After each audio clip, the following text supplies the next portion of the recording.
Ser podcast.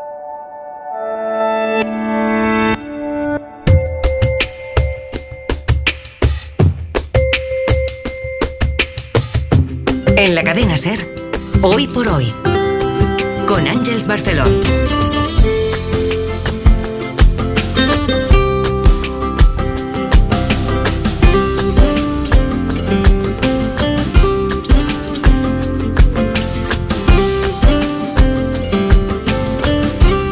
Sanz, nuestra lectora del Rincón. ¿Qué tal? ¿Cómo estás? Muy buenos días. Muy buenos días, Àngels. ¿Bien? Muy bueno, bien. Los miércoles es mi día de meter los dedos en el enchufe porque tengo radio, tengo clases, tengo muchas cosas, pero bien. ¿Tú te lo has buscado? Yo me lo he buscado. Tú te lo has buscado. Contenta. Manuel Delgado, paseante de las esquinas desde Radio Barcelona. ¿Cómo estás, Manuel? Muy bien. ¿Sí? Complicado pasear desde las esquinas, pero voy a intentar hacerlo porque igual funciona. No te des contra una pared.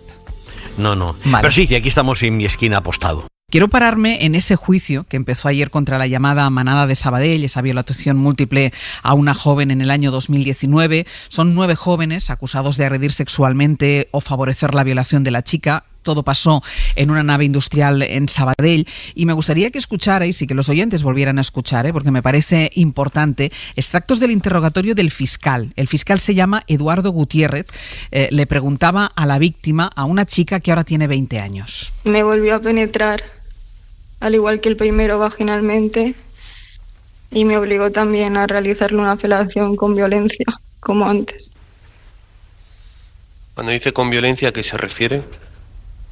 Pues empleando mucha fuerza, empleándome contusiones. ¿Contusiones dónde? En los brazos, sobre todo. Cuando dice con violencia, ¿a qué se refiere? Como si lo que os hubiera estado relatando la chica hasta ese momento no fuera la expresión máxima de la violencia. Pero escuchad otras de las preguntas, quedaos también con el tono. ¿Y ahora lo tiene claro? Que estaba allí, sí. Sí, su participación. ¿Todos participaban de esta discusión? Sí. ¿Está usted segura de esto? ¿Recuerda si alguno de ellos eyaculó? No lo recuerdo. ¿Podía usted percibir con claridad las personas o lo que había dentro de la sala? El tono. ¿Está usted segura de esto? Inmaculada Montalbán es jueza en Granada, fue presidenta del Observatorio contra la Violencia de Género del Consejo General del Poder Judicial. Inmaculada, muy buenos días. Muy buenos días. Inmaculada, ¿cómo es posible que siga existiendo este tipo de interrogatorios en un juicio por una violación? En mi opinión, todavía tenemos pendiente conseguir proteger a las víctimas tanto como hemos conseguido proteger con la presunción de inocencia a los investigados. Y me explico. Tenemos que conseguir que las víctimas no sean tratadas como figuras de ajedrez en el escenario del juicio. Son personas con dignidad, son personas que pueden ser doblemente dañadas cuando se hacen pues interrogatorios que se muestran cortantes, que se muestran cuestionando lo que es una declaración que la víctima ha hecho, por lo que hemos oído, una declaración clara, concorde y sin embargo pues se ve sometida a interrupciones y a un cuestionamiento. Es decir que tenemos todavía que seguir trabajando en esta línea, pero teniendo en cuenta además que desde 2015 se obliga a todos los profesionales a tener un respeto hacia las víctimas, y ese respeto incluye el no provocar daños añadidos como pueden ser estos que de hacer revivir y cuestionar lo que es una sangrante realidad, ¿verdad? Inmaculado, ¿crees que la justicia va por detrás de la sociedad? Y lo digo porque tenemos la ansiedad que cada vez la sociedad sí que es más crítica, se pone más de frente ante este tipo de hechos, ante este tipo de sucesos, pero vemos que en la justicia se siguen reproduciendo comportamientos, si no del siglo pasado, de principios de este. Es fundamental disponer de leyes que vayan en ese camino y que esas leyes se impregnen dentro de lo que es el actuar diario de los profesionales jurídicos. Y tanto el Estatuto de la Víctima como la Ley 5 de 2018, que habla sobre la necesaria formación en perspectiva de género tienen que implantarse, porque indudablemente para un interrogatorio a una víctima que ha padecido unos hechos tan graves y tiene esa situación de vulnerabilidad, pues se necesita una formación especial, y lo recoge así también el Estatuto de la Víctima. Quienes tienen que interrogar tienen que disponer de una formación especial para reducir los perjuicios.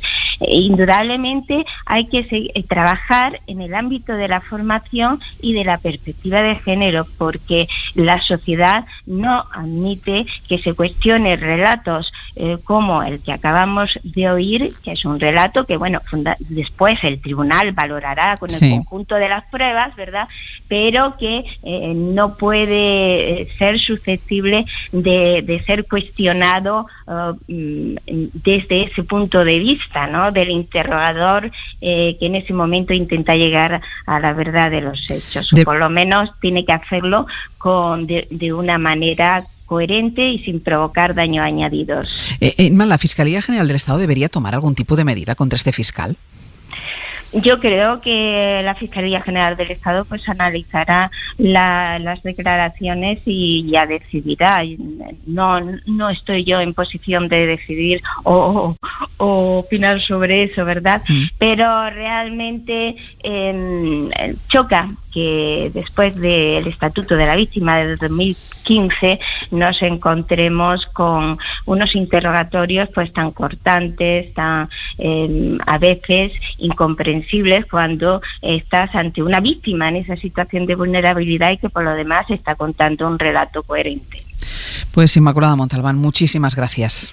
Muchas gracias. Hasta luego. No sé si tenemos un minutito y medio solo, pero sí me gustaría conocer vuestra opinión. Me parece espeluznante. Bueno, alabo muchísimo la entereza de la chica. La chica me parece que estuvo estupenda en su declaración. El tono del juez o del fiscal, revictimiza de una manera brutal. Es violencia superpuesta a la violencia, que nos pone otra vez sobre la pista de que vivimos en un país donde el machismo forma parte de la violencia estructural. Creo que socialmente queda mucho por hacer, no solamente en los tribunales. Y luego tú y yo estábamos comentando antes la pregunta de la abogada de la acusación, aunque esté haciendo su papel de "y usted no podía gritar", me parece sangrante. Manuel, 20 segundos. Pues no sé, que yo para denunciar eso no requiero ningún internamiento especial. Yo lo veo tan injusto, tan brutal que vamos, no. Cuando se apela a la falta de formación de los jueces, pero sería falta de formación como ser humano, no como juez o como fiscal. Volvemos enseguida. Ser Podcast. Hoy por hoy.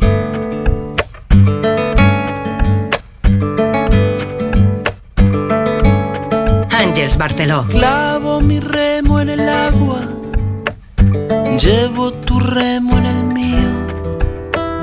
Creo que he visto una luz al otro lado del río.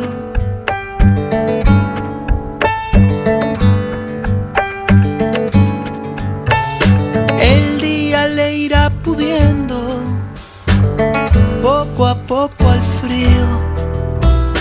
Creo que he visto una luz al otro lado del río. Estamos en el rincón y la esquina con Marta Sanz, con Manuel Delgado, y vamos a hablar de ríos. Lo habrán intuido con esta canción. Primero de la presencia del río, de los ríos en la literatura, pero luego nos vamos a acercar a las ciudades y a los pueblos que tienen río. Y yo les voy a preguntar a los oyentes: ¿ustedes viven en una ciudad con río? ¿Qué representa el río para ustedes? ¿Siempre fue lo mismo? ¿Se ha ido adecentando? ¿Cómo es el paseo del río? ¿Utilizan mucho ese paseo del río? ¿Cómo se relacionan ahora? Imaginen, río, primavera, paseo. 900, 100, 800. Si viven en una ciudad, en un pueblo con río, nos llaman, nos lo cuentan. ¿Qué significa el río para ustedes? Marta, si tú tuvieras que quedarte con un río de la literatura universal, ¿con cuál sería?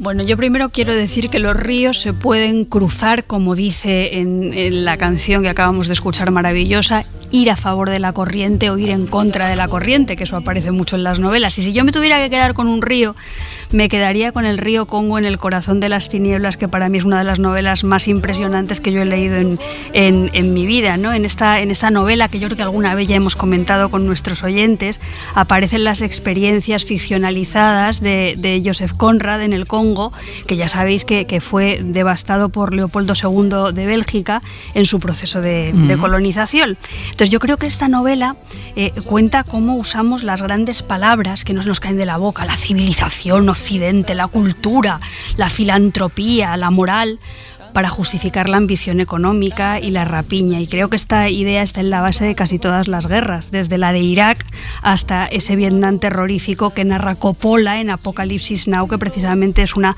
adaptación de esta novela de Conrad. El río en el libro de Conrad es la vida, pero sobre todo es la vía de acceso a un mundo ajeno, la puerta de entrada en este caso hacia el horror y la depredación. A través del río Congo, Marlowe entra en la selva, pero también entran las compañías, las empresas, los peregrinos, igual que a través del Támesis en su momento entraron los romanos a eso que ahora llamamos la Gran Bretaña. La pregunta, y eso es lo interesante, es si esa llegada enriquece o destruye. ¿Qué río te viene a la cabeza, Manuel? Hombre, en principio, los ríos western, no sé, Río Rojo, Río Lobo, Río Bravo, Río de Sangre, Río Salvaje. El puente sobre el río White. Es que los ríos siempre están ahí. Ahora de pronto decías Irak y digo Éufrates. Claro, es que no puedes. Bueno. En donde te metas automáticamente siempre, cualquier cosa que te venga a la cabeza, verás siempre un río por medio, nunca mejor dicho. Y claro, hombre, pues Conrad. Cuando al final vuelve Marlowe y ella, la novia de Kurz, le pregunta ¿cuáles fueron sus últimas palabras? Y dice, sus últimas palabras fueron: su nombre es mentira. Es mentira completamente. Y también es mentira que Manuel Delgado no se interese por la literatura. No. Es una mentira tan grande, yo no sé si coincidiréis conmigo, pero otro de los ríos de la literatura universal es el río de las aventuras de Tom Sawyer. Escuchad. Aquel río Mississippi, ¿no? Es el río que representa la vida del niño, Marta. Yo hace mucho que no he releído Tom Sawyer, pero yo creo que todos los paisajes, incluido el río, esa cueva donde al final se pierde con Becky, son hitos de la aventura, o sea, son como pruebas para superar una trama de formación. O sea, que el río es la vida, pero también es la muerte, porque hay en un capítulo en el que yo creo que buscan los cadáveres de Tony Huckleberry Finn en el lecho del río porque creen que se han ahogado, ¿no? Y pensando en esta imagen se me viene a la cabeza otra, que es la de esa Ofelia en el agua, en la representación maravillosa de John Everett Millais, el pintor prerrafaelista. O sea que el río está relacionado con la vida y con la muerte. Y me encanta que Manuel haya sacado lo del western, porque esto se lo dedicábamos a él. Yo estaba pensando Río Bravo, y estaba pensando en Río Lobo, y estaba pensando en la trilogía de los ríos de Howard Hawks, y en una película maravillosa que se llama Río sin retorno, de Otto Preminger, con Marilyn Monroe y ahí Robert Mitchum, y es el ejemplo de cómo se va contracorriente. Y en el western es maravilloso esa idea de cruzar el río de la que hemos hablado, antes, que naturalmente nos remite a la triste historia de tantos espaldas mojadas, el reto que hay que superar para alcanzar una tierra prometida, donde muchas veces empiezan todas las desgracias. Sí, Manuel. No, sí, estoy de acuerdo con Marta. Bueno, solamente que ya que hemos empezado mencionando la mentira que Marlowe pronuncia cuando le dice a ella que la última, que vamos a recordarle a los oyentes que ya lo saben, pero en fin, nunca está de más, por si alguien no está al corriente, de que las últimas palabras tienen que ver justamente con lo que Marta describía, que no es el corazón de las tinieblas, sino las tinieblas del corazón, cuando le dice, las últimas palabras que dice es el horror. El horror. ¿Cómo recuerdas los diálogos, bueno, Manuel? Pero es que lo del horror es una cosa. ¿Y aquí en España te quedas con Sánchez Ferlosio, con El Jarama, Marta? Bueno, a mí Sánchez Ferlosio y El Jarama me parece una novela mayorcísima de nuestra... No porque sea vieja, sino mayor. He querido decir una novela mayor de nuestra historia de la literatura, y aunque no podamos bañarnos dos veces en las mismas aguas, yo creo que el río en El Jarama es lo que permanece, es el lugar de esparcimiento para unos jóvenes que viven en una España asfixiante, ¿no? Pero hay otra novela que a mí me gustaría mucho citar aquí, que es El río que nos lleva, de San Pedro, porque ahí aparece el río como forma de vida, como lugar de trabajo, eso, la vida y el trabajo indisolublemente unidos en la historia de los gancheros del Tajo que van llevando los maderos por el río. Y antes también pensaba en el río como sinónimo de libertad, ¿no? Sobre todo por coger a la barca, irte para ver qué es lo que encuentras, y ahí está el camino de Delibes con los 3 chavales jugando en el río, ¿no? Y ahí el río sí que yo creo que es un claro sinónimo de libertad. Es un lugar de recreo y de esparcimiento. Y antes de que se nos acabe el tiempo, yo quisiera también mencionar la literatura iberoamericana, porque claro, los ríos, los paisajes de río, de esa literatura son tan absolutamente tremebundos que hay libros que no podemos obviar. Yo quiero citar uno que no es... García Márquez. Ya, sí, pero yo quiero citar uno que se suele citar menos, que es el argentino Haroldo Conti, que fue uno de los desaparecidos por la dictadura, que tiene una bellísima novela titulada Sudeste, ambientada en el delta, en la zona del Tigre, donde el río es una metáfora, por supuesto, es un símbolo, pero también es un lugar como para hacer un documental, ¿no? Allí te cuenta cómo es la pesca de las tarariras, que evidentemente es un pez que yo no conozco, pero que sale en esta novela mucho, los criaderos de nutrias, y dentro de esa tradición ahora hay una escritora argentina que se llama Selva Almada, que ha escrito una novela titulada... Esta es la novela que querías contarnos. Claro, no es un río, y Selva Almada dice que no es un río, porque de lo que habla Selva Almada es que es el río, mi río, mis peces, mi paisaje, mi espacio inviolable, mi identidad vinculada a esa serpiente de agua. Y eso es violento y es terrible.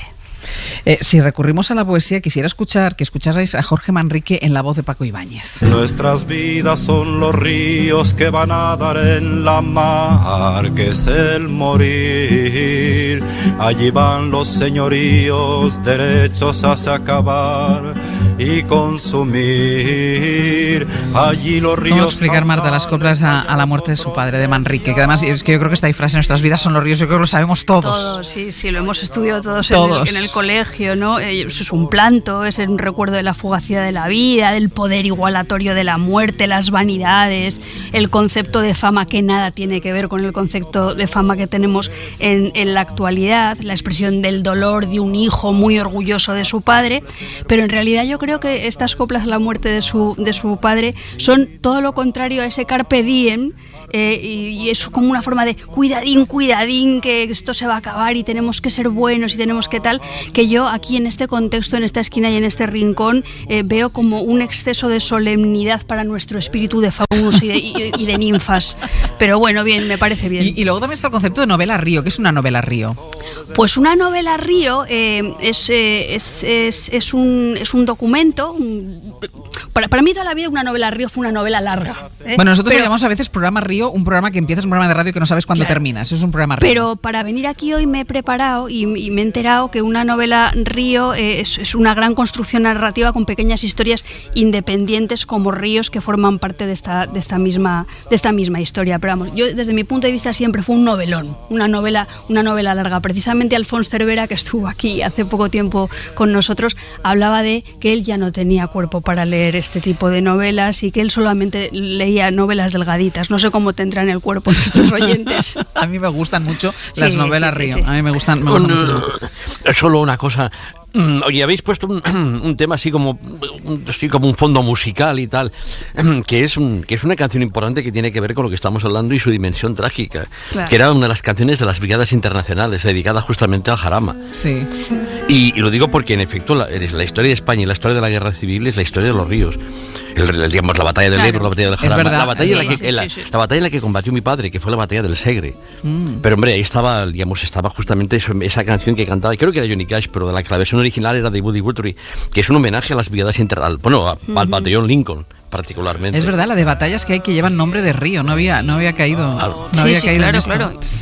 Bueno, con una historia más, además muy muy bonita, sobre el amor y un río. Mira, escucha. Espera. Where we all learned the true cost of freedom and so many of our brave comrades fell. We are proud of the Lincoln Battalion. Qué bonita, Manuel. ¡Buah! Está ahí. Pues mira, os voy a proponer otra también, que además es una bonita historia sobre el amor y sobre un río, además mítica también, The River, de Bruce Springsteen. Con ella nos vamos a publicidad y seguimos hablando de ríos, de ciudades, de pueblos con río.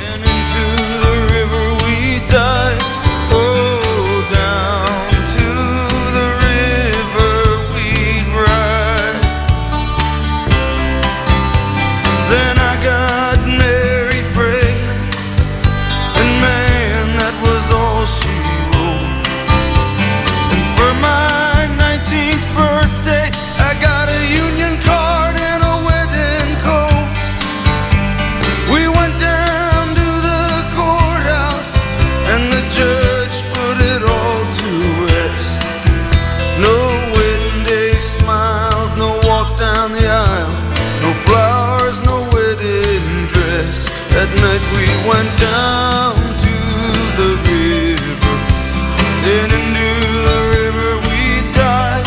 Oh, down to the river we did ride. Yeah, yeah. Hoy por hoy.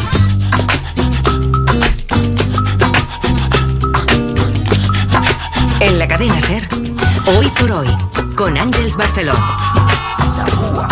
En la calle. Hay días en el rincón de Marta o en la esquina de Manuel que, como en las novelas Río, de esas que hablábamos antes, hay historias diferentes que terminan confluyendo, y que hoy vayamos a hablar de ciudades con río tiene que ver con un momento vivido hace una semana a esta misma hora, con un oyente que nos hablaba de la influencia de la ciudad y su barrio en su vida, y allí soltó una expresión tan maravillosa que nos ha traído hasta aquí. Ella era Charo, de Córdoba. Un barrio modesto de Córdoba, el Campo de la Verdad, sí, que está a tiro de puente de la mezquita. Entonces, para llegar al centro hay que obligatoriamente pasar por la judería y por la mezquita. A tiro de puente, a tiro de puente de la mezquita. Es maravilloso, Charo. Estar a tiro de puente, eso solo puede ser en una ciudad con río, con ría o con bahía. En este caso era una ciudad con río, Córdoba, y en ese puente que ponía a tiro la mezquita desde el barrio El Campo de la Verdad está nuestra compañera de Radio Córdoba, María Eugenia Vilches. Muy buenos días. Buenos días, Ángeles. A ver, María Eugenia, ¿cuál es ese puente que ponía a tiro de la mezquita a Charo? Pues el puente romano, que es un puente de piedra de 16 arcos, que es del siglo I a.C., Ángel, que tiene unos 200 metros y que desemboca, viene del Campo de la Verdad y desemboca directamente en la puerta del puente y en la mezquita. Es el único puente que tuvo la ciudad, por cierto, durante mucho tiempo. El resto de los que tiene, que son 6, se construyeron en el siglo XX. Mira, si miramos hacia arriba, cuando el Guadalquivir llega a Córdoba, llega por el puente del Arenal. Después está el de Miraflores, que está muy cerca de aquí. El romano, que es en el que estamos. El de San Rafael más abajo, que era el que tenía siempre tráfico. El puente de Andalucía, que se construyó más tarde. Y aguas abajo ya, el último, que se ve desde aquí, además desde este puente, el puente de Inverness, que es una alegoría que hizo el ingeniero José María Manzanares, dedicada al primer hombre que voló, que lo hizo aquí en Córdoba con unas alas de madera en el año 852, 6 siglos antes de que lo hiciera Leonardo da Vinci. Se llama ese puente Inverness, como se llamaba él. Y no sé si podéis escuchar incluso el agua del Guadalquivir pasando desde aquí por debajo de los arcos de este puente. Mira, escucha. Se escucha perfectamente, María Eugenia. En ciudades como Córdoba, ¿los puentes eran clave para acercar barrios como el Campo de la Verdad del que hablábamos al centro de la ciudad? Sí, además lo que te contaba Charo es muy simbólico, porque aquí el puente se encarga de unir lo que el río separa, que es el sur con el resto de la ciudad. Para los vecinos del Campo de la Verdad, este puente es como un pasillo, ¿no? Un pasillo largo de tu casa. Cruzas el puente y te encuentras con la mezquita, que es el otro corazón de la ciudad, ¿no? En este puente conviven además, Ángel, muchas realidades. Hay vecinos, hay turistas, hay músicos callejeros. Al otro lado del puente está la zona monumental y los turistas cuando la pandemia lo permite, y en este lado la vida normal de un barrio. Claro. Casas de una planta, como eran las primeras viviendas sociales que se hicieron aquí en los años 50, comercios de barrio, establecimientos pequeños, fruterías, un antiguo colegio que está convertido en un centro de acción social por parte de los vecinos, e incluso una antigua vereda, que es el Cordel de Écija, por donde de vez en cuando vemos pasar las ovejas en Trashumancia. Al otro lado, dime. Al otro lado del puente que está el centro de recepción de visitantes, hay una frase muy bonita que te quiero contar de un historiador árabe que se llama Ibn Bayan, que dice: el puente es la madre que amamanta la ciudad, es el punto de confluencia entre sus diferentes caminos, es el collar que adorna su garganta y la gloria de sus monumentos insuperables. Qué bonito, María Eugenia, un beso, disfruta de este paseo. Un beso, hasta igualmente. Luego. Ahora, veniros para Córdoba. Vamos, Sí, bueno, en cuanto levanten el cierre perimetral. Yo tengo que reconocer que Córdoba es uno de mis ojitos derechos. La plaza del Museo Arqueológico de Córdoba a mí me parece un espacio maravilloso, y la plaza del Potro. Yo cada vez que voy disfruto muchísimo. Ahora hablaremos de los puentes indispensables, evidentemente, en las ciudades que tienen, o los pueblos que tienen río, pero Manuel, ¿cómo es una ciudad con río? Bueno, el río es un eje. Lo que ocurre es que María Eugenia nos plantea una cuestión filosófica mayor, que es si los ríos, por ejemplo, como frontera que son, unen o separan. Claro. Cuidado. Bueno, para que unan son indispensables los puentes. Bueno, pero los puentes son posibles porque hay ríos. Sí. Lo digo porque es un tema que siempre se dice, bueno, un tema sobre el cual siempre se podría hablar. Si las cosas están unidas por lo mismo que las separa, o separadas por lo mismo que las une. Pero este no es el tema que nos proponía, sino que era básicamente el tema de los ríos, aunque creo que vale la pena pensar acerca de esas obviedades. Sí. Hombre, claro, el río es un eje, en el sentido que de una forma u otra vertebra literalmente una ciudad, no únicamente porque con frecuencia está en medio y hace que en efecto esas dos partes que la constituyen estén al tiempo separadas y unidas. Hay puentes que son fundamentales para entender ese papel que juega. Pienso en el puente 25 de abril de Lisboa, por ejemplo, o el puente... los puentes de puente de Brooklyn, por ejemplo, en Nueva York, sobre la bahía del Hudson, no sé, pero están ahí y es imposible pensar una ciudad sin ese elemento, digamos, cognitivo que está ahí. De igual forma que no se puede pensar una ciudad con mar sin su playa, o como mínimo su puerto. De todas formas, ¿tú crees que ha pasado un poco también como con las playas, con el mar, que durante mucho tiempo muchas ciudades han vivido ignorando el río? ¿O despreciando el río? No lo sé. Porque con mucha frecuencia los ríos han sido una amenaza, no lo olvidemos. Y todavía de una manera palmaria, hace poco, como hubo inundaciones en Murcia, por ejemplo. Sí. Bueno, es decir, el río como el mar, claro, oye, también es una cuestión interesante. ¿Desde cuándo el mar nos interesa? ¿Desde cuándo vamos a las playas? No creas que tampoco hace tanto, ¿eh? El mar, como los ríos, habían sido siempre una fuente de inquietud y de temor, justamente porque ese valor que tenían de convertirse de pronto en un torrente, ¿sabes? Puente sobre aguas turbulentas, como aquí hay canción de Simon y Garfunkel. Pero yo entiendo básicamente que el río que nos hace lo que se hace es convertirse en una metáfora perfecta de todo lo que tú quieras. ¿Qué es lo que estamos hablando? No estamos hablando de ríos por los que transcurre un cierto caudal de agua. Hablamos del río como una metáfora de cualquier cosa, para bien o para mal. El plácido río tranquilo, o bien justamente el río turbulento. El puente sobre aguas turbulentas. Yo sola... Termina, Manuel, termina. Acaba, perdona. No, solamente eso, digamos que... Mira, hay una película que seguramente a uno de los oyentes habrá visto, que es Lisboa Story, que es una película de Wim Wenders. Wim Wenders es un director muy urbano. Alicia en las ciudades, El amigo americano, son películas que tienen mucho que ver con lo que aquí defendemos, ¿no? Y es una película que en esta película, Lisboa Story, la protagoniza un tipo que está buscando, un sonidista que está buscando a un director de cine que ha enloquecido y que se ha perdido. Y que lo están buscando, y entonces el tipo se dedica básicamente a pasear por las calles de Lisboa escuchando justamente los rumores y grabándolos. Cuando vuelve de una de sus incursiones se encuentra con que el grupo musical con el que convive, que sabemos que es Madre Deus, están, digamos, tocando una canción. Entonces él se interesa tiene curiosidad por lo que están cantando y pregunta ¿de qué va esta canción?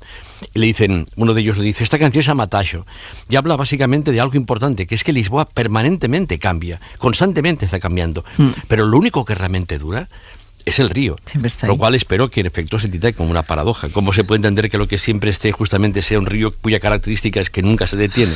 Bueno, yo creo que hoy estamos bastante peliculeros, aparte de que Manuel y yo hemos a punto de cantar un rap, así repiqueteado.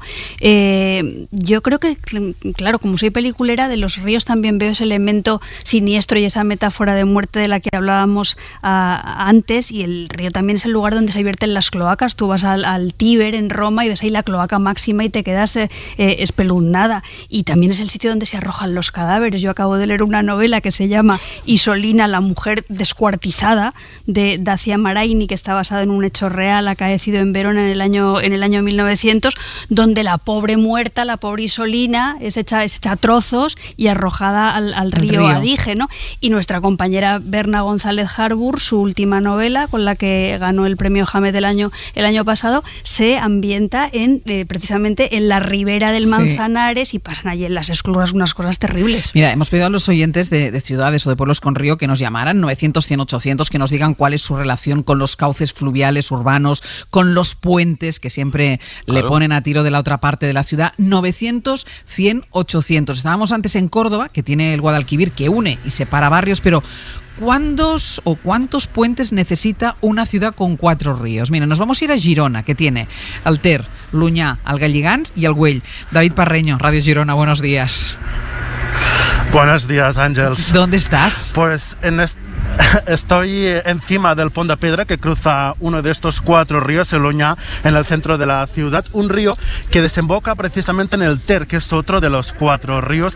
Así que se unen los dos aquí en la ciudad. Hay otros dos, el Güell y el Galligans, aunque son más pequeños, a veces parecen una acequia, por la poca agua que llevan y no pasan por el centro.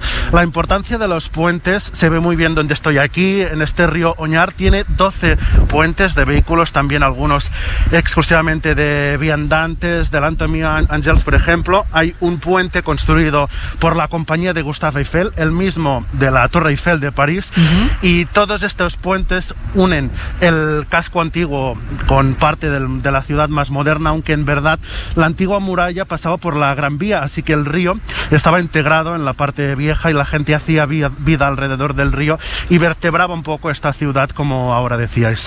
David, con 4 ríos en una ciudad pequeña, no es una ciudad muy grande, Girona, ¿se puede decir que no hay nadie en el mundo que cruce más puentes que un gironí en su día a día? ¿Cuántas veces cruzas tú un puente? Pues varias, sobre todo 2 o 3, porque, por ejemplo, yo vivo en la parte también del centro y para ir a comprar, para hacer vida, para ir a la catedral, pues cualquier gironí, como decías, cruza inevitablemente un puente. Incluso también para salir con coche se tiene que cruzar un puente, así que no sé, podríamos hacer un récord de cuántas veces cruzamos el puente aquí en Girona. Sopla el viento, ¿no, en Girona hoy? Sí. Un poco de tramontana. Un poco de tramontana, David. Muchísimas gracias. A vosotros. Claro, y con esto de los puentes, Manuel, también se puede dar el caso que si, por ejemplo, los puentes que cruzan el río, o algunos puentes que cruzan algunos ríos, unen zonas más pobres con zonas de gente más acomodada, haya quien no quiera estos puentes. Hombre, construir y romper puentes justamente puede ser una consecuencia de una división que no solamente es espacial, sino que también es de clase, claro. Siempre hay una dimensión urbana y espacial de la lucha de clases y de las desigualdades, algunas de las cuales no hemos hablado. Antes hablábamos de género y piensa que en lo que vamos de tiempo trabajando en este rinconcito, esta esquina, digamos, no hemos hablado de esta variable, que en efecto también tiene su dimensión geográfica, también tiene puentes que se niegan y que se rompen. Fíjate, ahora me viene a la cabeza, yo estuve en Mostar y recuerdo el papel central que tenía aquel puente sobre un río que no recuerdo cuál nombre tenía, que fue tremendo, porque destruir el puente fue justamente el momento clave que advertía de que los barrios, el barrio cristiano y el barrio musulmán, estaban realmente en guerra, cuando de pronto lo primero que se voló fue el puente, no únicamente por razones militares. ¿Te das cuenta? Siempre hay una dimensión, por así decirlo, simbólica, metafórica en todo lo que decimos, en todo lo que hablamos. Y en este caso, el río y los puentes son siempre mucho más que un río y un puente. Sirve justamente eso para pensarnos, para pensar nuestra ciudad. Oye, esto de que... Espera, que el puente, es que lo estaba buscando, el puente de Mostar pasa por encima del río Neretva. Yo iba a decir pero pasa que el título es el título de una película que hacía sobre una batalla, la batalla del río Neretva, que hacía Richard Barton, una película yugoslava, pero dije demasiada casualidad. Pero pues sí, claro. es el río Neretva. Y luego hay ciudades donde el río tiene mucha presencia, pero no se ve mucho. Y es el caso de Barcelona, porque todos situamos el Besòs y el Llobregat, aunque no se ven el Besòs y el Llobregat. Hombre, si vives cerca sí, pero en cambio todos lo tenemos en el imaginario, porque incluso cuando damos direcciones siempre dices, ¿pero en qué lado? ¿En lado Besòs o en lado el Llobregat? ¿Verdad, Manuel? curioso porque en Latinoamérica esto lo solucionan con el tema de los números. Sí. Aquí siempre hay que explicar lado montaña, lado mar, lado Besos. O lado Llobregat. Lado Llobregat. De cualquier forma, debo recordarte que esta ciudad desde la que os hablo tiene un río como eje. Lo que pasa es que es un río que nadie se acuerda de que es un río, cuando menos una torrentera, que es la Rambla. La Rambla. La Rambla es justamente, como su nombre indica... una rambla. Una rambla, es decir, es justamente una corriente intermitente de agua, que ya no pasa, por la que ya no pasa agua, pero que justamente hace ese papel de hacer que por él fluya la gente. Es curioso como permanentemente hablamos de metáforas hídricas, no hidrostáticas, para hablar de la ciudad, afluentes, avenidas. En efecto, claro, por las Ramblas fluye la gente. Yo solo quiero recordar un caso excelente, que además ya ha citado antes casi Manuel, del lugar marcado por dos ríos, que fue Mesopotamia, con el Tigris y el Éufrates, y luego como otros imperios pues destruyeron sus esplendores e incluso llegaron a destruir sus ruinas. Y respecto al elemento de clase, yo estoy absolutamente de acuerdo. Yo creo que los ríos separan, incluso pueden llegar a segregar partes de una ciudad atravesada por ellos, y a la vez une puntos lejanos en el espacio. El río aísla y el río comunica, propicia el encuentro y el intercambio comercial y cultural, pero claro, hay veces que no enriquece a todos por igual. Mira, están los ríos y las rías, o ríos como la de Bilbao, con su margen izquierda, de la que hablábamos el otro día, además con Edurne, su margen derecha. Jon Egaña, de Radio Bilbao, se ha ido al puente de Vizcaya. Jon, buenos días. Egunon, Ángels, te saludo en concreto desde la parte de Porto. Estoy en Portugalete y lo cierto es que si nos ceñimos a lo que podemos ver desde aquí, alguien que no tuviera ningún conocimiento de lo que históricamente ha significado pertenecer a una margen u otra de Vizcaya, pues no apreciaría a primera vista, ¿no?, diferencias reseñables. Dos zonas tranquilas, residenciales, con paseos marítimos, pero los contrastes se van acrecentando a medida que nos adentramos en las respectivas comarcas. Hablamos de renta, de niveles de desempleo e incluso de indicadores como la esperanza de vida. Una cosa es Guecho, otra, por ejemplo, Sestao, Baracaldo o Santurchi. Una realidad que proviene básicamente de mediados del siglo pasado, con el capital en la costa, zona de playas, y enfrente las fábricas y las viviendas de los trabajadores. Esto era antes muy palpable también por el sentido político de los ayuntamientos, pero ya no, porque en todos los municipios que he nombrado gobierna ahora el PNV. No es lo único que está cambiando, ¿eh? No sería justo no reseñar que el paisaje de la margen izquierda va cambiando poco a poco. Incluso desde Baracaldo, un ejemplo, nos piden a los medios que olvidemos el sinónimo, el lugar común de municipio fabril, que antes usábamos siempre para referirnos a él. Y en esto de las clases cierro con otro término local que muestra cómo en el lenguaje ha quedado sellada esta realidad de las márgenes que separa el puente de Vizcaya. Aquí se sigue llamando neguríticos a esos vecinos del barrio de Chotarra de Neguri, donde abundan los directivos y accionistas de las principales empresas. Gracias, Jon. Agur. Agur, un abrazo. Hasta luego. Mira, desde Portugalete nos llama Yolanda. Yolanda, ¿qué tal? Muy buenos días. Buenos días, Ángel. ¿Qué Estoy tal? como Jon Egaña, Portugalete. Por eso mismo. Digo, voy a saludarla, que está en el mismo sitio. Sí. ¿Qué importancia tiene el río?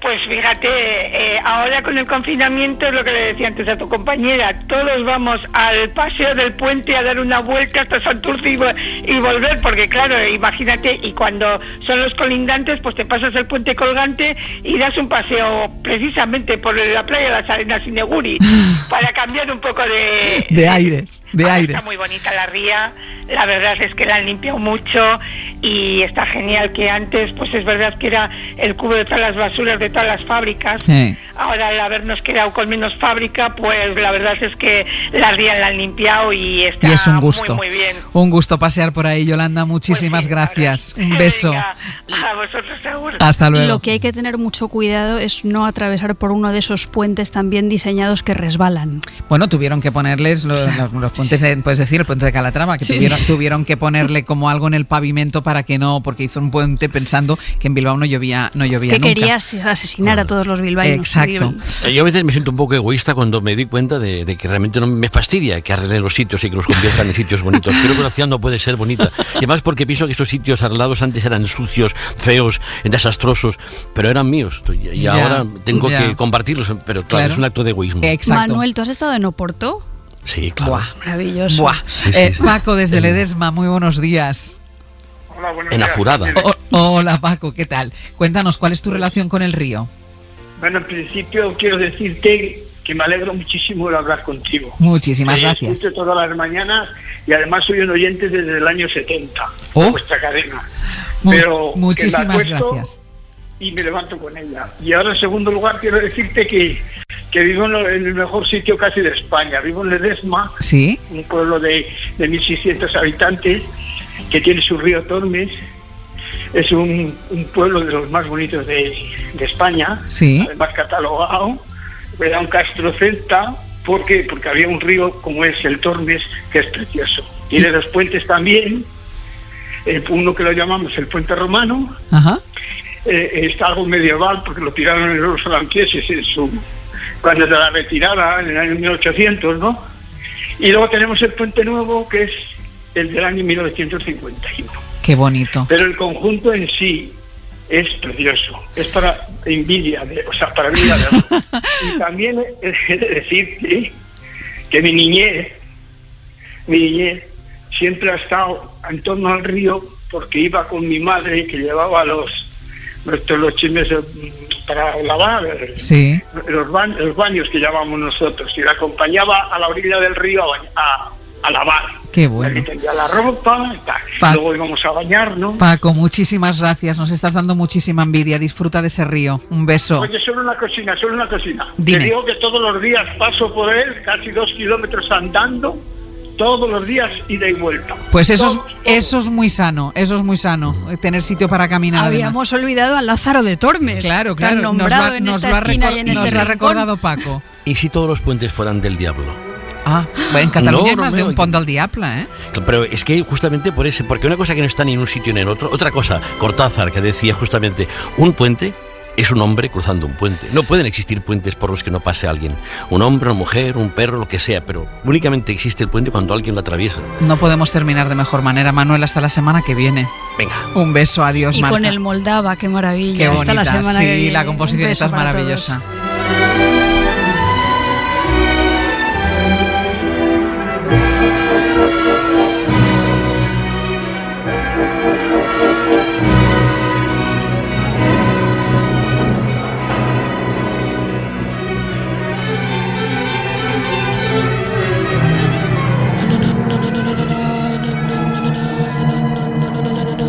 En la cadena SER, Hoy por Hoy, con Àngels Barceló.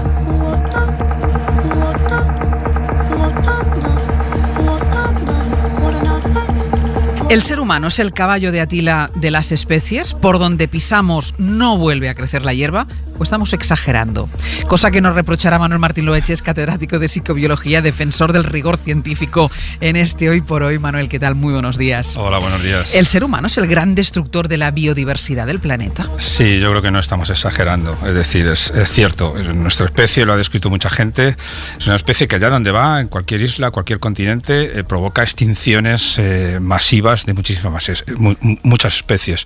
Hemos acabado con los mamuts en Europa, con los rinocerontes lanudos, con los caballos en América, con los moas en Nueva Zelanda. Hemos acabado incluso con otros miembros de nuestro mismo género. Es una cosa rarísima en biología que haya solamente un miembro de un género, el género Homo. Y bueno, de hecho, se supone que se extinguen, o se estima que se extinguen unas 150 especies al día, y muy probablemente por causas directas o indirectas de la acción del ser humano. De la participación del ser humano. Sí, sí. 150 especies al día. ¿Esto es reversible? Bueno, a ver, yo pienso que sí. Lo que pasa es que esto es como un coche de carreras que de repente se ha dado cuenta que tiene que frenar, y en la frenada pues le está costando parar.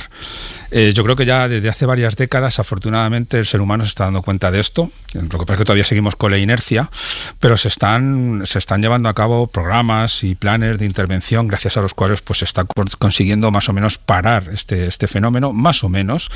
Y por ejemplo en España tenemos el caso del lince ibérico, del lobo o del oso pardo, ¿no? Que de alguna manera se han conseguido, si no recuperar del todo, por lo menos equilibrar, y hay ciertas esperanzas, ¿no? ¿Y fuera de España este tipo de prácticas de recuperación también se ponen en marcha? Sí, en prácticamente todos los lugares del mundo, África, América, Asia. Por ejemplo, los osos panda de hace mucho tiempo se empezaron a recuperar y ya están prácticamente en recuperación. Hay un caso muy curioso, además, que a mí me gusta mucho porque los he visto, que es el caso de la raza de los caballos Prevastki, que son los únicos caballos salvajes que existen, porque todas las demás razas son fruto de la creación de las mezclas que ha hecho el ser humano, ¿no? Pero esta, fíjate, de unas decenas de ejemplares que había en los años 60. ¿Y de dónde son? Pues son originarios de Eurasia, es decir, de hecho incluso los había en Europa, y muchos en las pinturas rupestres se pueden ver caballos que se asemejan mucho a esta raza, ¿no? Y había apenas unas decenas de ejemplares en los años 60, y además todos en cautividad.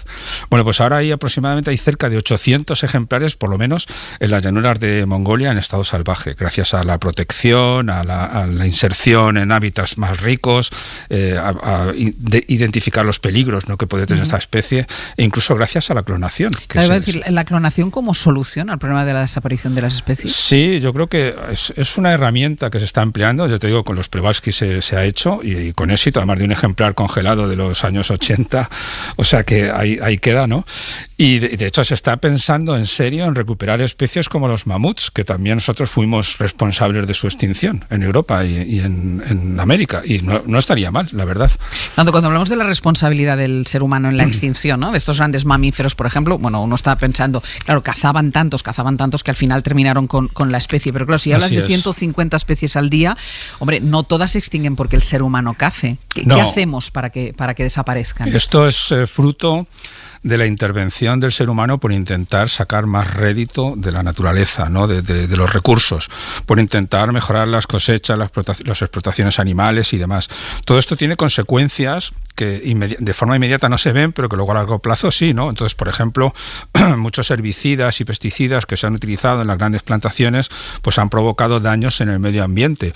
Es cierto que en las últimas décadas se ha mejorado. Una vez que se toma conciencia de esto, pues se mejora, ¿no? Y entonces pues parece que son menos dañinas, por lo menos para mamíferos y algunas aves, pero resulta que por contra, y esto es un problema serio, pues se ve que van siendo dañinas para otros animales, como larvas acuáticas, por ejemplo, que son necesarias para la alimentación de otras especies, incluso para las abejas, que son fundamentales para la polinización de las propias cosechas y de la vegetación circundante. Y es una cadena que estamos ahí rompiendo, y es muy grave. Pero ¿no hay esta sensación que nos damos cuenta demasiado tarde de los peligros de este tipo de innovaciones? Yo digo porque es verdad, los herbicidas, los pesticidas, bueno, se ponen en marcha, se utilizan, hasta que un día se dice, no, es que son muy malos. Bueno. Sí, a ver, lo bueno es que nos hemos dado cuenta, y lo ideal hubiera sido habernos dado cuenta antes.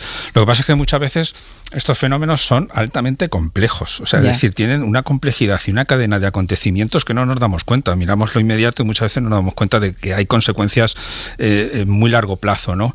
Por ejemplo, un caso muy interesante que se publicó hace unos días en Science, ¿no?, habla de lo que le está pasando al águila calva en Estados Unidos, el famoso emblema americano, ¿no? Que fíjate, es una especie que había apenas, pues, 1.000 ejemplares en los años 60, y ahora hay pues como unos 300.000, o sea que se ha recuperado gracias a los programas de intervención.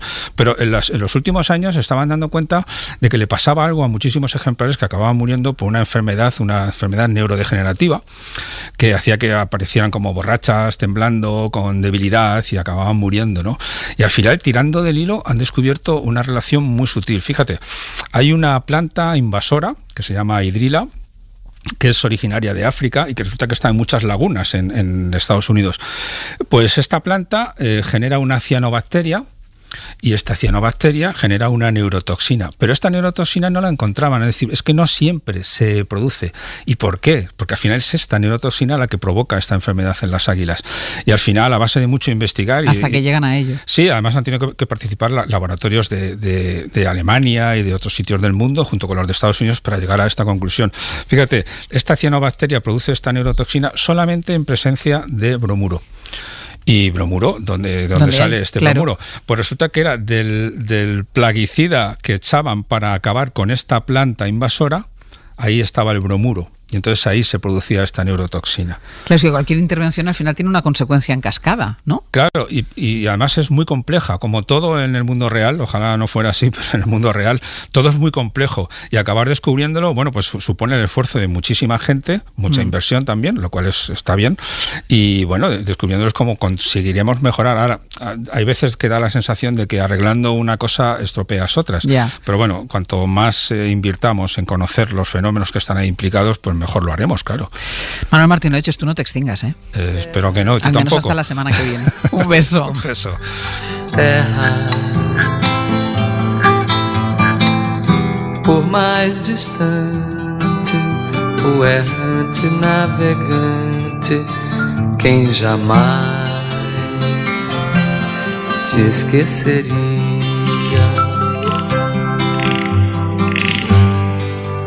Eu estou apaixonado por uma menina terra, signo de elemento. Hoy por hoy Magazine. Ser Podcast. En la cadena Ser. Hoy por hoy. Àngels Barceló. Fes una foto del terrat que des d'aquí es pot veure Mart. La roba estesa al meu agost, un camp d'espigues i cargols. Esperarem que passi el fred i sota l'arbre parlarem de tot. Viaje de ida, o cuando las biografías se convierten en una guía de viajes, conocer vidas, recorrer vidas. Pepe Rubio, buenos días. Buenos días. ¿A quién viajamos hoy? Pues antes de viajar a nuestro personaje nos vamos a acercar a su figura a través de su biógrafo Fernando Fernández Rego, de la cantante María López, del grupo Faltriqueira y de su hija Andrea Lapique. Es un poco responsable de la génesis del pop gallego y en gallego. Y alcanza 4 números 1 de ventas a nivel nacional entre el 69 y el 72. Es honestidad, porque su palabra estaba llena de verdad, ¿no? Y al final el tiempo y la verdad son grandes aliados, ¿no? Entonces hoy seguimos escuchando su música, sus textos y seguimos emocionándonos, seguimos encontrando inspiración y es la realidad. Hace poco me dijo un señor, ¿no?, que nos teníamos que acostumbrar a compartirlo, ¿no?, porque formaba parte de todas las familias de todos los gallegos, de la cultura y de la historia de allí. Me pareció precioso, claro. Qué bonito debe ser que hablen así de un padre. Y ese padre biografiado, querido y reivindicado es Andrés Dobarro. Y ahora pues sigue siendo reivindicado como un icono pop dentro de lo que es la música gallega y se suceden homenajes y se sucede un poco la reivindicación de su figura como uno de los grandes artistas gallegos de todos los tiempos. Falar d'amor per t'adorar, pretès sentir amb mi pertinya que estos més les miñas Claro, y ahora veo que se suceden homenajes, discos de versiones. Sí, Andrés Dobarro muere joven en el 89 con 42 años nada más y fue injustamente olvidado hasta que a principios de este siglo se hace un manifiesto dobarrista y poco después, en 2015, sale un disco de versiones de grupos gallegos y llega entonces la locura. María López de Faltriqueira. Somos muchos los músicos aquí en Galicia que seguimos revisando su música y sus canciones. Ahora mismo se está gestando una nueva edición con un número de grupos de diferentes estilos para seguir diciendo que seguimos creyendo en Andrés y que está aquí, ¿no?, con nosotros. Claro, y esto es la resurrección musical de un mito, ¿no? Andrés Dobarro. Tanto que la primera visita de este viaje será una exposición sobre su figura que ahora se puede ver en Ferrol, en el Centro Torrente Ballester. Su comisario es Fernando Fernández Rego. Hay gran cantidad de manuscritos, hay letras manuscritas, tenemos pues toda la gran cantidad de fotos y fotos tanto de su vida personal como fotos que se realizaron a nivel promoción o de portadas de discos, originales de época, todo, el cartel de la película en la red de Mi Canción, los programas de mano. Pois en a vila temos a feira, todos los mozos buscan compañeira, veñen facendo a súa mañeira, baila rapaza que quiere solteira, brazos o Y que la exposición se haga en Ferrol no es casualidad. No, porque él es ferrolano, nació en Ferrol, hijo de una familia vinculada a la Armada Española, pero ya que estamos en Ferrol, hemos pedido a un ferrolano de esta casa y gran viajero que nos trace una ruta desde allí. Es alguien que habitualmente te habla de tarifas eléctricas, pero que hoy ha cogido la bici. Eladio Meizoso. Salimos de Ferrol en bici desde el puerto, bordeamos la ría por una senda con el mar al lado y desde Agraña subimos a Brión, a donde venían ya los guiris, los ingleses, en 1800.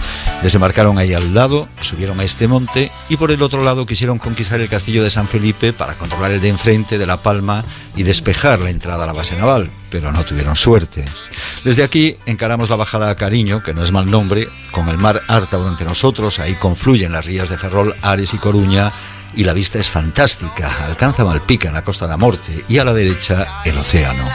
Luego, hasta el Cabo Prior, vamos enlazando antiguas baterías de costa ya sin cañones y playas a cual más brava y hermosa. Son kilómetros de arenales, paraíso de surfistas. Y a la vuelta, si queréis, visitamos en balón el monumento ao Fígado, con pedestal y un hígado de piedra rosácea tamaño natural, homenaje a un médico alcalde que decía que es el órgano más importante.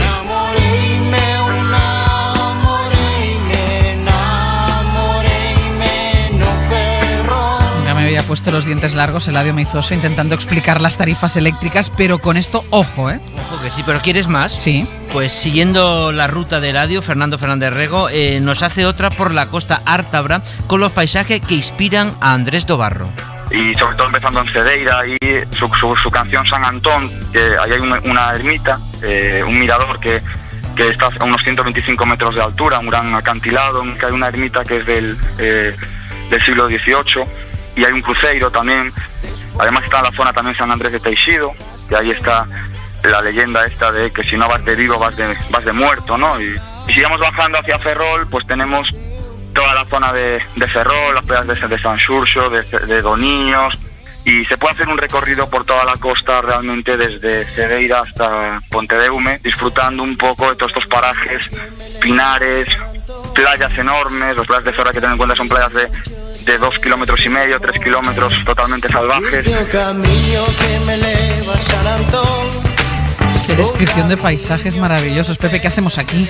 Eso me pregunto yo cada día, ¿qué hacemos aquí? Pero me quedan los dos espacios, por cierto, de la zona donde siempre volvía Andrés do Barro. Dos localidades unidas por un puente. Cabanas, donde veraneaba. Una playa maravillosa, un arenal bastante grande con un pinar muy bonito. Y él encontró en el paisaje, encontró un espacio bohemio y en el que él pudo desarrollar su creatividad y su espíritu libre, ¿no? Y después está Pontedeume, donde paseaba y hacía vida social.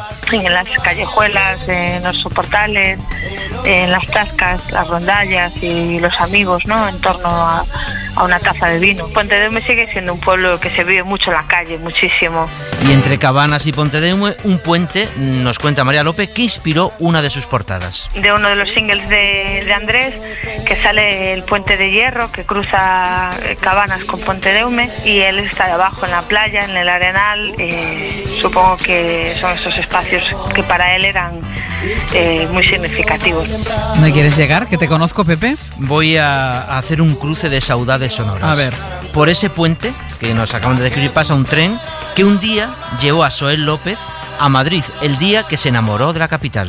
No sé si me abrazaste o me engulliste. La canción Madrid realmente sí, es un poco lo contrario de la morriña, es más bien abrazar ese nuevo lugar y convertirlo en tu nuevo hogar, ¿no? Es verdad que hay una referencia a Galicia inevitable en la idea de cuando dice y ya jamás regresaría, es decir, ahí sí que hay cierta morriña porque sientes que bueno, que dejas atrás esa tierra, entonces bueno, algo de eso hay, pero es verdad que es más pues casi una oda, ¿no?, a la ciudad, y eso sí, a la gallega, porque cuando dice no sé si me abrazaste o me engulliste, en el fondo hay un poco de Madrid, no sé si subes o si bajas. Ahora te veo venir. O volver, porque Ya. la canción o la morriña opuesta al Madrid de Soel López es el sueño de volver de un gallego, Andrés do Barro, que vivía en el Madrid de Arturo Soria y que de su saudade hizo su canción más grande, O Tren.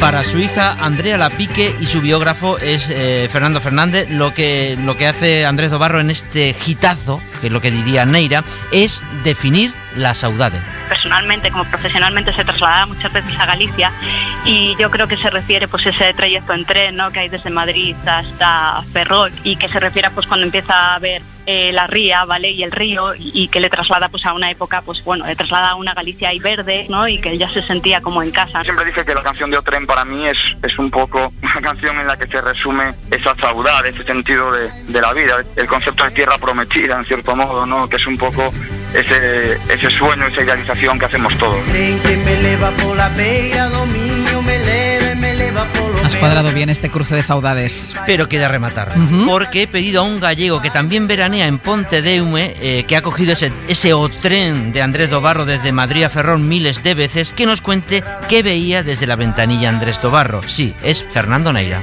Yo he cogido muchas veces el tren de Madrid a Pontedeume, como le pasase en su momento al bueno de Andrés. Por cierto, hizo un poquito de trampa, porque ese tren no va por la Beira do Miño, sino por la Beira do Sil. Supongo que utilizaría lo de Miño porque así le servía para decir en el siguiente verso lo del polo bon camiño. Con Sil la cosa estaba más complicada, pero paisajísticamente esas estribaciones del Sil, de los cañones, el tren además va en esa zona muy despacito porque son vías estrechas y antiguas, son un auténtico escándalo. Y sabes, cuando estás viendo el Sil, que lo siguiente que vas a ver ya enseguidita es Ourense capital.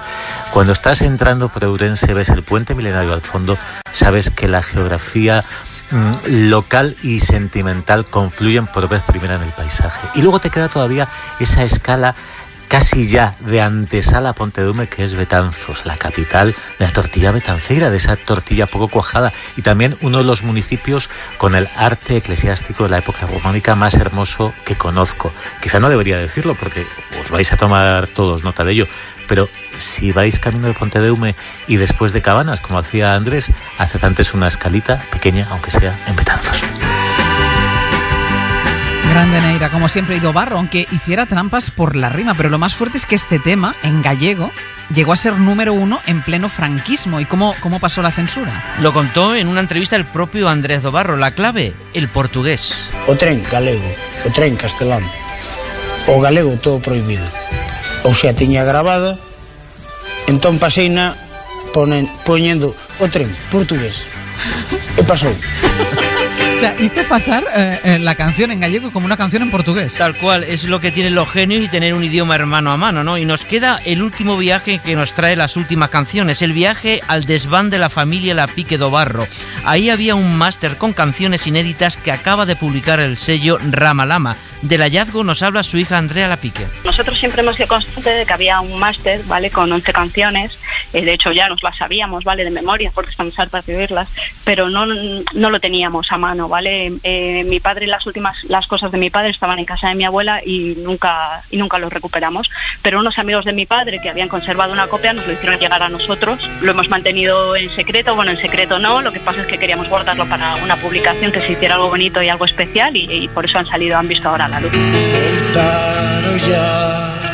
Y este es el último disco de Andrés Dobarro, su disco perdido, editado ahora por Ramalama. Y hemos escogido de cierre este tema del disco perdido, Que lonche fan, que lejos fui, y es que Andrés Dobarro llegó muy lejos en España, México, Brasil y Argentina, y bueno, en Argentina, como cantaba así de suave en gallego, pensaban que era brasileño, lo presentaban como un cantante brasileño que cantaba en portugués, como la canción O Tren. Exacto. Y sobre esta última canción nos quedamos con el deseo de su hija Andrea Lapique. Que lo recuerden sobre todo por su música, ¿no?, que es fundamental. Como expresa su música es como él era, entonces que le recuerden así. Pues hoy lo hemos recordado. Gracias, Pepe. Hasta luego. Hasta luego. Que longe estou, que longe fica aquilo que o meu coração. Hoy por Hoy Magazine. Ser Podcast. Take the ribbon from your hair, shake it loose and let it fall. Los ojos de nuestro invitado, que ahora les voy a presentar, lo han visto casi todo. Quien recibe el honor y acepta el peso del caudillaje, en ningún momento puede legítimamente acogerse al relevo ni al descanso. When man first walked upon the moon, it defined a generation. Confirmo que he ordenado a las autoridades civiles y a la Junta de Jefes de Estado Mayor que tomen todas las medidas necesarias para mantener el orden constitucional. Vengo como candidato a pedir su voto para la Unión de Centro Democrático. Está claro que el Partido Socialista Obrero Español ha obtenido el respaldo mayoritario del pueblo español. El Partido Popular ha ganado las elecciones. Su cabeza abarca diversos mundos, presidente de honor del mayor bufete de abogados español, que lideró durante más de 50 años, después de que lo fundasen su padre y su tío, nunca ha dejado de lado una incesante faceta creativa, traducida en decenas de obras de teatro y numerosos libros de poesía. Ningún ser humano debe renunciar a su capacidad creativa, bien sea en el teatro o en cualquier otro tipo de temas, ¿no? Y su voz, clarividente y reflexiva, en tiempos donde el ruido parece invadirlo todo, se hace cada vez más difícil de escuchar cuando tratamos de imaginarnos el mundo que debería acompañarnos en el futuro. El mundo rico o enriquece al mundo pobre o es un mundo estúpido y cretino. Es que sin ética no hay nada, no hay futuro, no hay absolutamente nada. Se niega a jubilarse porque sería como traicionar la necesidad de seguir aprendiendo, que es en su caso una obsesión. La jubilación es un horror.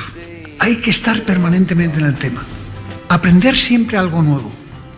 Aprender un idioma, aprender a tocar la guitarra. Algo que te coloque en una situación infantil. Algo que te obligue a empezar de nuevo. Igual que, pese a todo, se niega a ser pesimista. Finalmente, estoy estudiando a fondo el fenómeno de la inmortalidad biológica. Sí, tomen la broma, pero hay mucha gente que habla de la inmortalidad biológica, ¿no? Y ya les contaré. Y reflexiones como sobrevivir para contarla, una mirada personal a la pandemia o el libro El derecho a no ser engañado son una buena prueba de ello. Antonio Garrigues, muy buenos días. Encantado de estar contigo, de verdad. ¿Has evolucionado en lo de investigar sobre la inmortalidad biológica? Sigo investigando a fondo. Sigues investigando a fondo. Pero no se puede tomar ese tema a broma. El tema de la verdad es que la longevidad está aumentando y lo hemos vivido todos. Es decir, antes el promedio de vida era 65 años, ahora estamos en 82, 83. Yo ya tengo 86 y por lo tanto tengo cierta inquietud por haber pasado la media. Pero dicho esto, ¿qué duda tiene que seguiremos viviendo cada vez más? Y el problema será cómo estructurar una sociedad distinta. Pues claro, si la gente empieza a vivir de promedio 85, 90 o más años, pues habrá que hacer una sociedad distinta. Habrá que pensar qué hace con una persona que se jubila a los 65 años y de pronto le quedan 25, le queda mucho todavía. Años. Claro. Algo tendremos que hacer, ¿no? De ahí mi obsesión, porque hay que renunciar a la idea de jubilarse. Obviamente no podemos seguir a hacer siempre lo mismo, ¿no? Pero la idea de jubilación tiene que ver mucho con la idea de la muerte. No hay que pensar en hacer otras cosas distintas. Claro, pero decir, vale, yo estoy de acuerdo contigo, que la jubilación se ve muy vinculada al final del ciclo vital de tu vida. Pero, hombre, trabajar durante muchos, muchos años, ¿no? Tampoco, ¿no? Hombre, como es lógico, el ritmo de trabajo puede bajar. Pero la idea de conectar la felicidad con la idea de no hacer nada, esa idea yo le recomendaría a quien me oiga que la deseche inmediatamente, ¿no? Que haga algo más leve o más fácil o más cómodo, ¿no? Pero que haga siempre algo, que tenga siempre obligaciones objetivas que hacer, que se levante y tenga que ofrecer su trabajo o su análisis en todo lo que pueda, ¿no? Es que si no, realmente la idea de no hacer nada es un horror, es absolutamente un horror. Y yo lo vivo y todos lo vivimos. Yo tengo ya la edad suficiente para tener amigos que se han jubilado hace mucho tiempo y ya distingo entre los que mantienen cierta actividad y los que no. Y se nota. Y se nota, y estoy seguro que tú lo habrás notado y tendrás amigos de distintas condiciones, que la persona que se mantiene viva y que se mantiene curiosa, pues tiene hasta otra cara, tiene hasta otra mirada, tiene hasta otra... ¿Tú sigues planeando el día siguiente?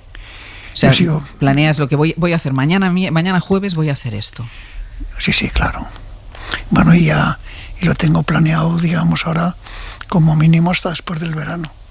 Ya tienes todo previsto lo que vas a hacer hasta después del verano. Bueno, luego eso cambia, como ya, hombre. Pero previsto, lo tengo previsto.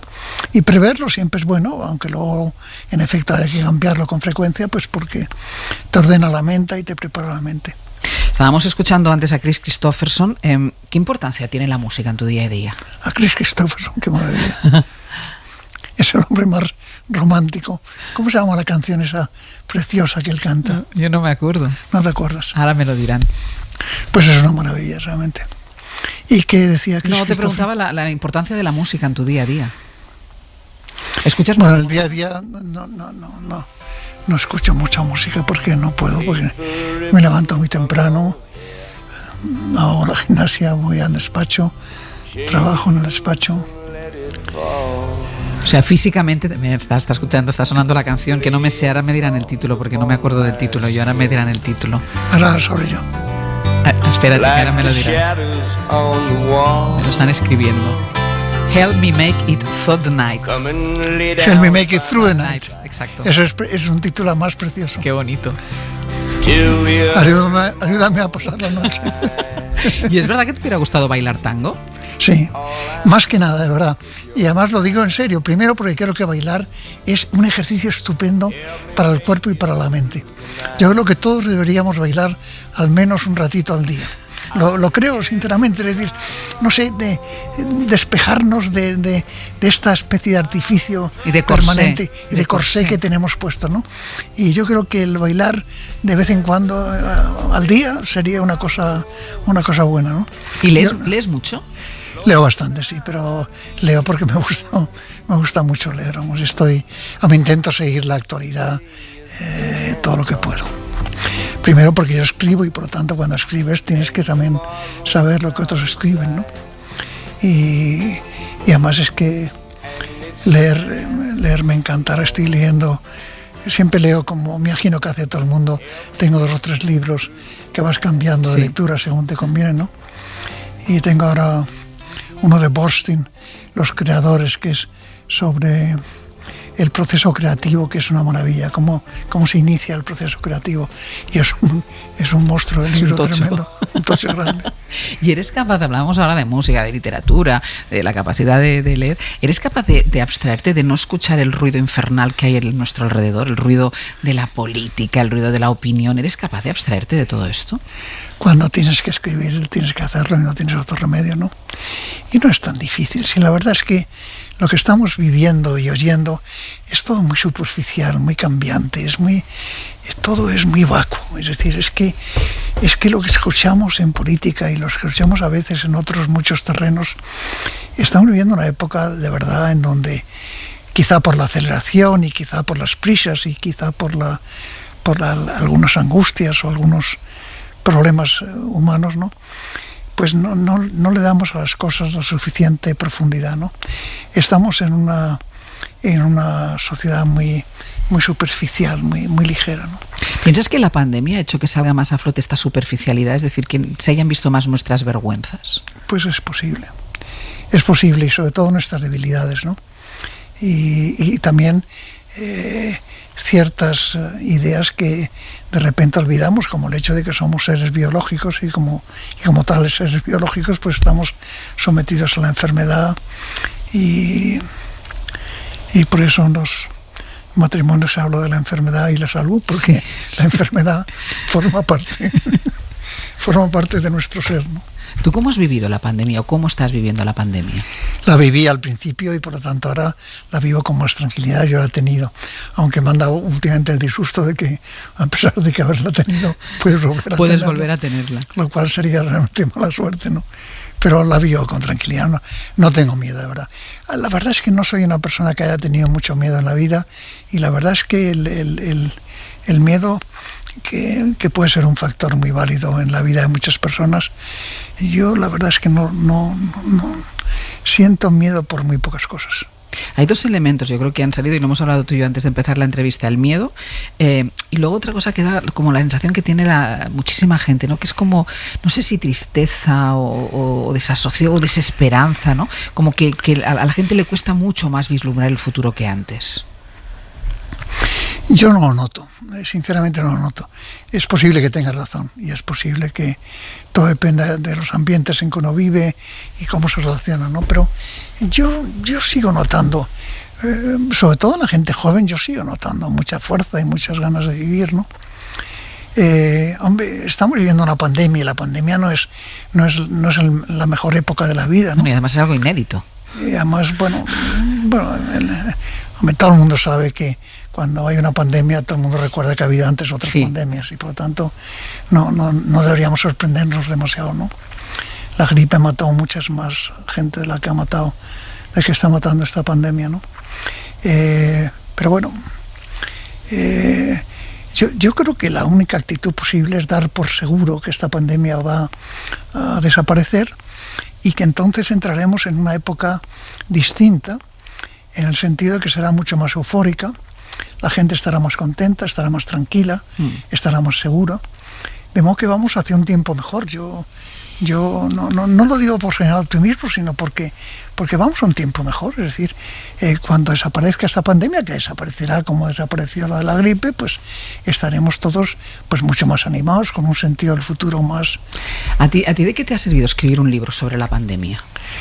Bueno, pues el reflejar un poco los estados de ánimos por los que pasas, el cómo valorarte, el cómo darte ánimos, el cómo quitarte los miedos, el cómo ayudar a los demás, en fin. Me lo pidió la gente de Planeta, pues sabía que había tenido el COVID y en cómo superarla, ¿no? Y yo mismo pues me hice un ejercicio de cómo lo había pasado, ¿no? La verdad es que a mi edad uno tiene un problema, que sabe muchas cosas pero las olvida enseguida, ¿no? Y entonces pues ya ni me acuerdo. Mejor dejarlo por escrito, que así luego te puedes leer a ti mismo. Y llevarme unas sorpresas a veces tremendas. Exacto. Y hay otro de tus libros recientes, El derecho a no ser engañado y cómo nos engañan, nos autoengañamos, que está escrito junto a tu colega Luis Miguel González de la Garza. ¿Tú crees que nunca, como en esta época, en parte no sé si gracias a las nuevas tecnologías, nos han engañado o nos engañan más y de una manera más rápida que antes? Eso parece que está ya absolutamente demostrado, en el sentido de que el dato que se menciona es que el 75% de lo que leemos o vemos es falso, ¿no?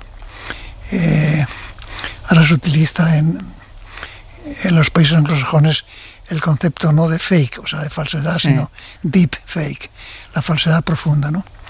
Y el cómo nos manejan en ese aspecto, ¿no? Y el cómo, por ejemplo, se hacen cosas como utilizar la cara de una persona diciendo cosas que no está diciendo, sino simplemente... Y que no ha dicho nunca. Y que no ha dicho nunca, ¿no? Es decir, tenemos que tener un cuidado tremendo en ese proceso, ¿no? Yo espero que haya una resistencia a la falsedad y una resistencia al engaño, ¿no? Pero de momento no lo veo, y yo creo que uno de los problemas es que justamente a la gente tampoco le importa mucho que la engañen. No. Ya, pero eso quiere decir que la sociedad está perdiendo la capacidad crítica. Yo creo que estamos perdiendo clarísimamente la capacidad crítica, sin duda. Lo vemos en los análisis, lo vemos en la misma prensa. Antes había mucha más capacidad crítica en este tipo de materias, ¿no? Y la gente ya la ha dado por perdido, o la ha dado por bueno, o por necesario, o por inevitable. Pero es así, es decir, no están... ¿Pero cómo se lucha contra esto? Hombre, eso requeriría... Porque si arrojamos la toalla, ¿en qué nos convertimos? Reavivar lo que llaman los nórdicos valores cívicos, ¿no? Es decir, que cada individuo dijera: hombre, yo tengo la obligación, no es una especie de gusto, es la obligación de, si veo lo falso, pues denunciar lo falso. Es decir, eso, usted no tiene derecho a engañarme, no tiene derecho a engañarme. Y yo no tengo derecho a ser engañado, y por lo tanto, pues usted tiene que rectificar.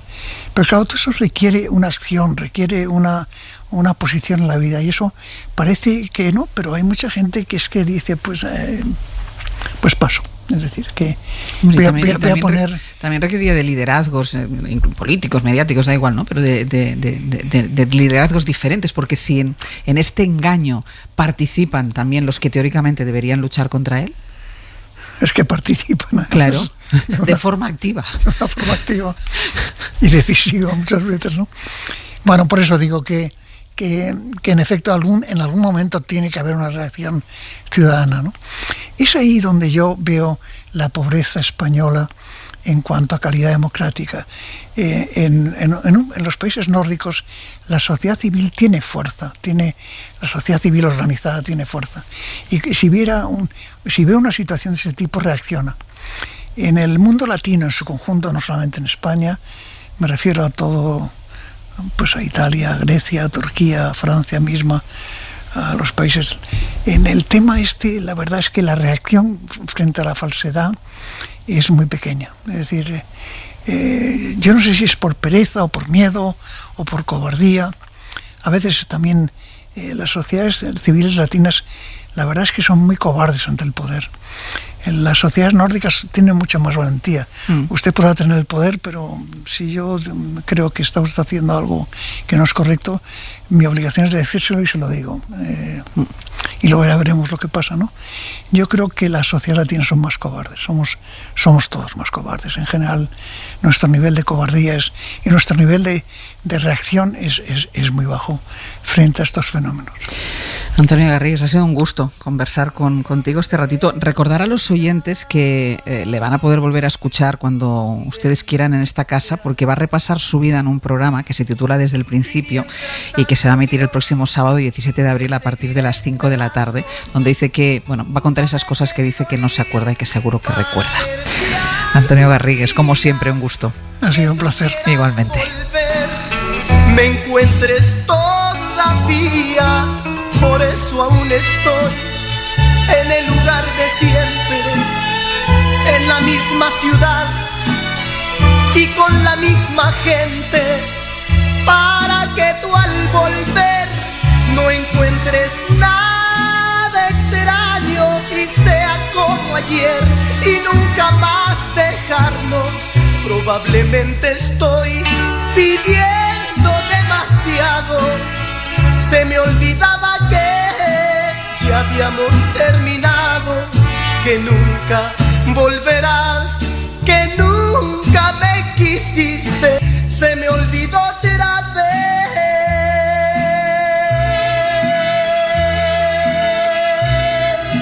que solo yo te quise.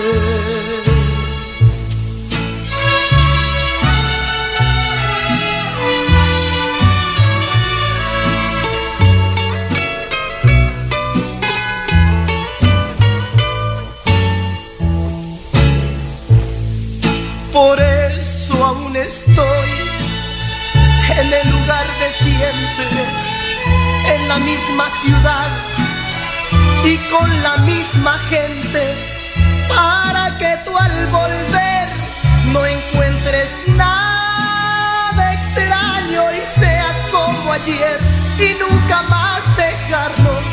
Probablemente estoy pidiendo demasiado, se me olvidaba que ya habíamos terminado, que nunca volverás, que nunca me quisiste, se me olvidó otra vez,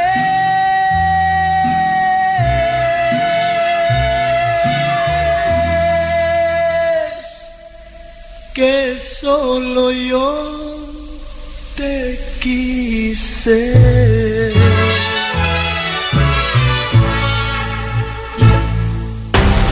Quédate porque ahí está Roberto Sánchez. Buenos días. ¿Qué tal? Buenos días, Marcos. Tú Hola. Quédate siempre ya. Siempre, Yo me quedo, pero le gusta, mira, es tan bien mandado. O sea, Marcos es tan bien mandado que si yo le digo, Marcos, levántate y vete, él se levanta y se va. Y no pregunto, además. No, y si le hago el gesto así como de te voy a cortar el cuello, corta inmediatamente. O sea, es muy bien mandado. No, te doy el cuchillo. Exacto. Cuéntanos. Muy bien mandado y muy previsible, como algún final. Y no, esto lo digo porque en la hora dedicada a las pantallas con Carlos Bollero, hoy vamos a hablar de finales de película. Está escrito el mejor final posible. Así a bote pronto, ¿recordáis alguno, para bien o para mal, algún final de película que os haya impactado? No sé, Con faldas y a lo loco, Cinema Paradiso, La vida es bella, ¿lo recuerdan? Sí, hay muchos finales que están muy bien, sí. Muchos. Cinema Paradiso sería uno. Está bien, está bien. Casablanca. También. Que al final de Casablanca es maravilloso. Lo que queda del día, que es una de mis películas favoritas. Sí, claro. Sí. El planeta de los simios. Y luego, en cambio, yo me enfado mucho cuando termina la película y digo, pero ya ha terminado. Ya está. O sea, en 2001 Odisea en el espacio, que está entre los más enigmáticos, a algunos también nos ha pasado eso. A mí me gusta mucho el de Gris. Quiero decir, bueno, científicos de la Universidad de Gris. ¿Cómo termina Gris? Con un número musical, seguro. Igual que empieza, ¿no? Igual que empieza. Vale. No, todos juntos, todos juntos. ¿Pero tú tuviste algún papel en Gris o no? No, pero estuve a punto. Finales de película. Eso es, y todo eso porque científicos de la Universidad de Cádiz y la Universidad de Granada han diseñado el primer sistema informático del mundo basado en, hoy todo se basa en técnicas de inteligencia artificial, que va a ayudar a los guionistas a escribir la historia que mejor podría funcionar en taquilla. Claro que, o sea, un algoritmo. Sí, eso es, otro algoritmo también para esto. Una fórmula, no sé si será infalible, porque si no, nos vamos a ver abocados todos a imaginarnos cómo van a ser todas las caídas de créditos de según qué películas que vengan. O sea, nada de arte. O sea, todo mecánico. Bueno, sí. nos lo explicas esta tarde en La Ventana. Escúchanos hasta el final. Te escucharé hasta el final, como siempre, Roberto. Un beso, gracias. Un beso, hasta luego. Adiós, Marcos. Hasta luego. Llámame ya. Hoy por hoy. Àngels Barceló. Pensando en ti, me acuesto todos los días y me levanto y a la clarita del día. Pensando en ti, me llevo todo. Venga, pues la última y nos vamos. Ya que habéis estado hablando mientras. Uy, ¿cómo has gritado de golpe? Todas las mañanas hacemos un repaso mientras vamos haciendo nuestras cosas particulares y siempre surge esa frase de ¿eso tiene oyentes? Porque si eso tiene oyentes, tiene otra matización. A ver qué vais a decir de los oyentes. No, tiene otra dedicación y tal. Y hemos dicho, pues hemos puesto a hablar de los oyentes y de tal.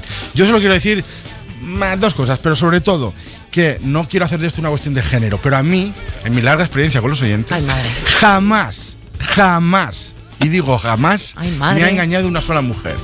Las mujeres, cuando te llaman las oyentes, te están diciendo cómo son cuando te están contando la cosa. Si son más apasionadas, si son más divertidas, más aburridas, pero nunca te cambian luego en el directo lo que van a decir. Y los hombres te venden una cosa y luego en antena muchas veces te apuñalan. Sí, hay tramposos. Eso es así.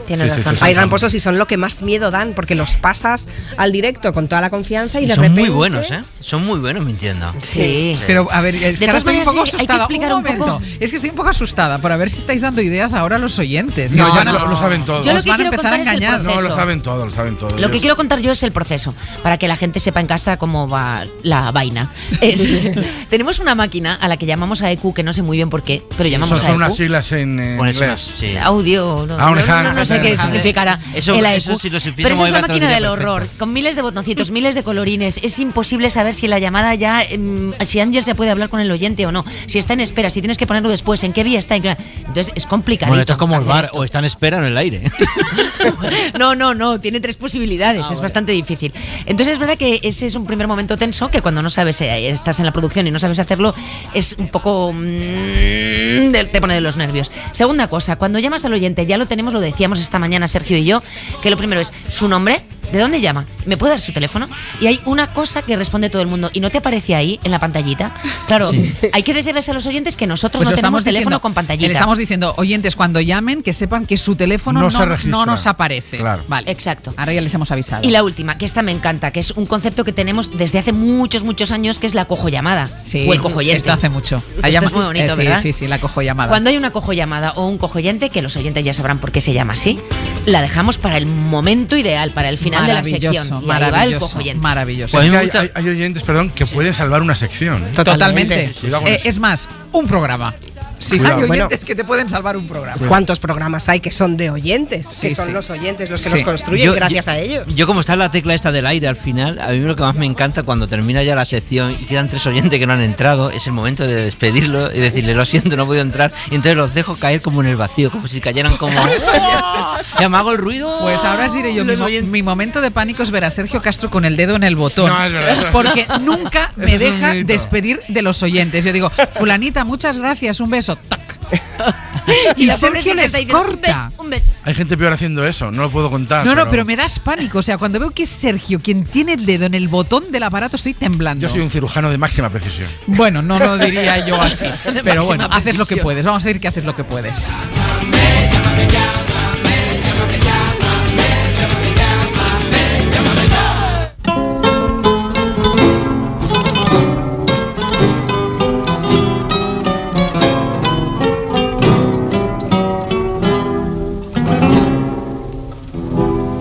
Que rodar como bolita La última y nos vamos, el último compás. En estos últimos minutos solo son últimas cosas, Sara Víctores.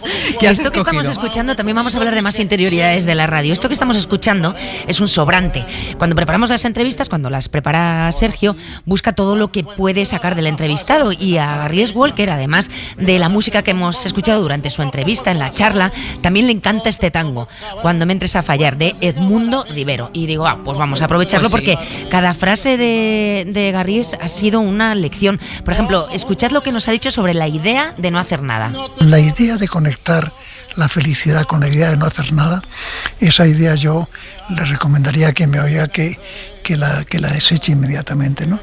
Que haga siempre algo, que tenga siempre obligaciones objetivas que hacer, que se levante y tenga que ofrecer su trabajo o su análisis en todo lo que pueda, ¿no?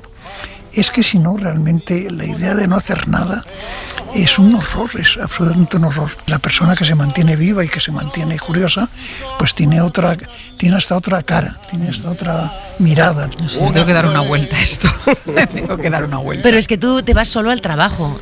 Y él realmente de lo que está hablando es de ser curioso, de estar haciendo cosas todos los días. Ángels no ha entendido a don Antonio, ¿verdad, Sara? Bueno, estamos ¡Qué aquí. barbaridad! Has dicho también pronunciado Garry Walker, que parecía un personaje de la Guerra de las Galaxias. Cambiamos de tema. Garry Walker. Oye, que mañana tenemos consultorio. Mañana el viernes, consultorio librológico. Sí, viene Carlos Salem, que es escritor de novela negra y poeta, y estabais hablando con Roberto Sánchez de los buenos finales. Sí. Él es un gran escritor de principios y de títulos. Tiene títulos buenísimos: Matar y guardar la ropa, Cracovia sin ti, Un jamón calibre 45. La última novela se llama Los que merecen morir.